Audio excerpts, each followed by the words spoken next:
اس دن کے بعد سے میں نے تو کبھی اپنے بھائی اور بھابھی کے گھر گئی تھی اور نہ ہی کبھی ان لوگوں سے ملنے کی کوشش کی تھی، اور نہ کبھی ان لوگوں نے ہم سے رابطہ کرنے کی کوشش کی تھی۔ تھوڑا وقت مزید گزرا تو مجھے ایک بہت اچھی کمپنی میں جاب مل گئی تھی۔ امی کو لے کر میں شہر میں شفٹ ہو گئی تھی۔ ویسے بھی روز آنے جانے میں اب مجھے بہت ہی دقت ہوتی تھی۔ جب تک میں یونیورسٹی میں پڑھتی تھی تب تک تو گاؤں والے بس میں ماری کے ساتھ ہی سفر کر لیا کرتی تھی، مگر اب ماری کی شادی ہو گئی تھی اور اکیلے میں اتنے دور آنے جانے کے حق میں نہیں تھی، اور ویسے بھی اب میری اتنی تنخواہ تھی کہ میں آسانی سے اپنے اور ماں کے اخراجات برداشت کر سکتی تھی۔ اس کے ساتھ ساتھ میں نے CSS کی تیاری بھی شروع کر لی تھی۔ میں چاہتی تھی کہ اب میں کسی قابل بن جاؤں۔ میری ہمیشہ سے ایک خواہش تھی کہ افسر بنوں اور اپنی زندگی اپنی مرضی سے گزاروں، اور جب سے بھائی نے ہمیں گھر سے نکالا تھا تب سے تو میری یہ خواہش جنون میں تبدیل ہو گئی تھی۔ میری خواہش، میرا جنون بالآخر حقیقت کا روپ دھار چکا تھا۔ وہ دن میری زندگی کا سب سے یادگار دن تھا جب میں نے CSS کے نتائج کی فہرست میں اپنا نام دیکھا۔ میں نے مقابلے کا امتحان پاس کر لیا اور اب میں پولیس میں ایک اچھے عہدے پر فائز ہو چکی تھی۔ یہ کامیابی صرف ایک نوکری کا حصول نہیں تھی، بلکہ یہ میری ماں کی آنکھوں میں جھلکنے والے ہر کرب اور میری ذات پر لگائے گئے ہر جھوٹے الزام کا منہ توڑ جواب تھی۔ SP کی وردی پہن کر جب میں پہلی بار گھر آئی تو میری ماں کا چہرہ دیکھنے کے لائق تھا۔ وقت نے ان کے چہرے پر گہری لکیریں کھینچ دی تھی، مگر اس دن ان لکیروں کے بیچ سے جو سکون اور فخر جھلک رہا تھا اس نے میرے سارے دکھ دھو ڈالے۔ وہ چپ چاپ اٹھی اور میرے کندھے پر ہاتھ رکھ کر آہستہ سے بولی، تم نے اپنا فرض ادا کر دیا بیٹی۔ اس دن کے بعد سے میرا اپنے بھائی اور بھابھی سے کوئی رابطہ نہیں ہوا تھا۔ میں اپنی نئی ذمہ داریوں اور نئی زندگی میں مصروف ہو گئی تھی۔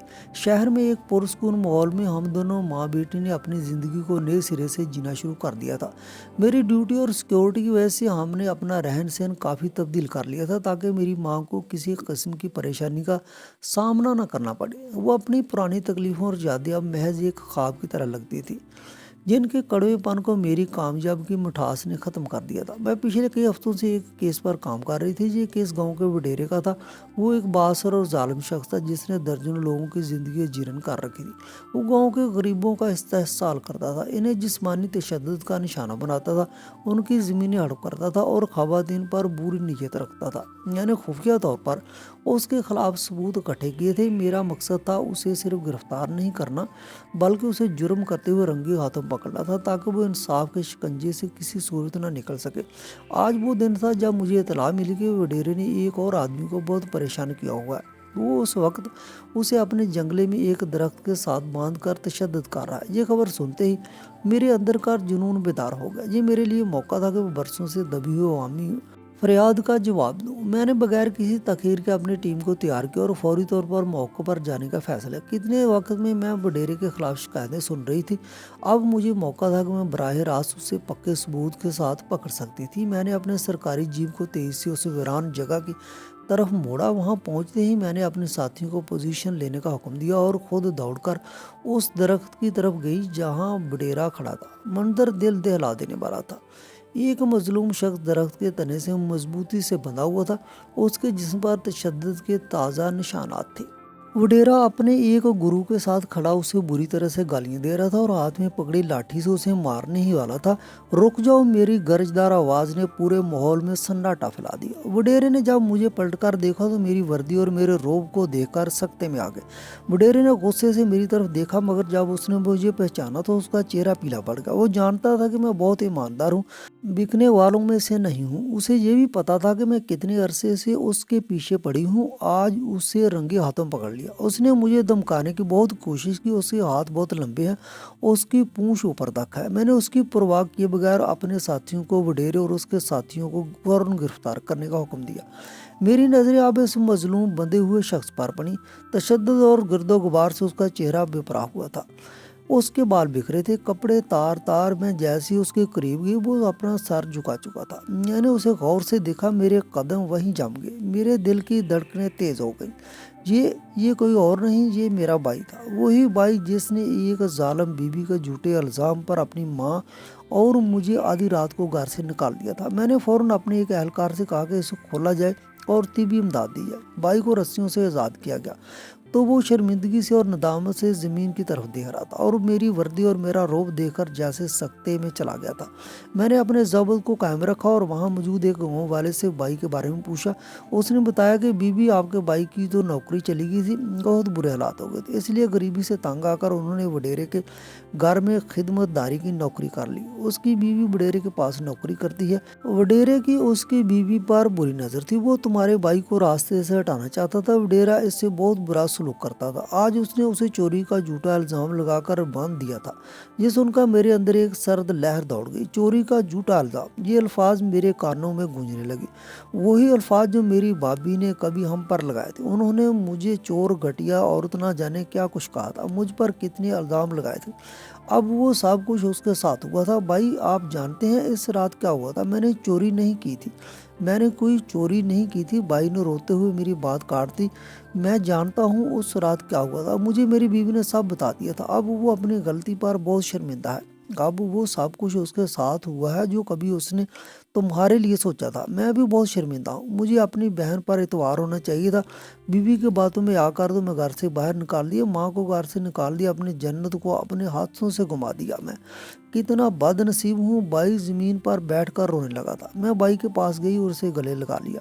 مت رو بھائی، اب رونے کے دن چلے گئے، اب ہم سب ایک ساتھ رہیں گے۔ میرے دل میں آپ کے لیے کوئی ملال نہیں، آپ کے لیے نفرت کا ہلکا سا جذبہ بھی نہیں ہے۔ اور اپنے بابی کے لیے بھائی نے مجھ سے روتے ہوئے سوال کیا تو میں نظریں چرانے لگی۔ سچ یہ تھا کہ میں بابی سے بہت نفرت کرتی تھی۔ جو کچھ انہوں نے میرے ساتھ کیا تھا اس کے بعد سے مجھے ان سے گھن آنے لگی تھی، مگر آج جو کچھ میں نے ان کے ساتھ ہوتا وہ دیکھا، مجھے ان پر ترس آنے لگا تھا۔ میں نے وڈیرے کو سزا کے لیے جیل میں ڈلوا دیا اور اسے اس کے تمام جرائم کی کڑی سزا دلوانے کا پختہ ارادہ کیا۔ میں بھائی کے پاس گئی جو اب بھی شرمندہ کھڑا تھا۔ اس نے آنسو بھری نظروں سے میری وردی کو دیکھا۔ سارا، مجھے معاف کر دو، اس کی آواز رند گئی تھی۔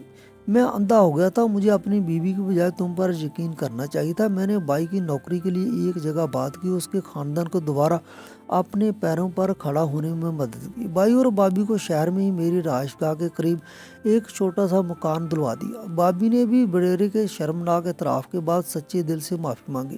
اس دن میں نے محسوس کیا کہ سکون بدلہ لینے میں نہیں بلکہ معاف کرنے سے ملتا ہے۔ میری کامیابی کا حقیقی مقصد بھائی سے انتقام لینا نہیں تھا بلکہ حقیقی مجرم کو سزا دینا اور معاشرے میں حق کا بول بالا کرنا تھا۔ یوں وقت نے سارے حساب چکا دیے۔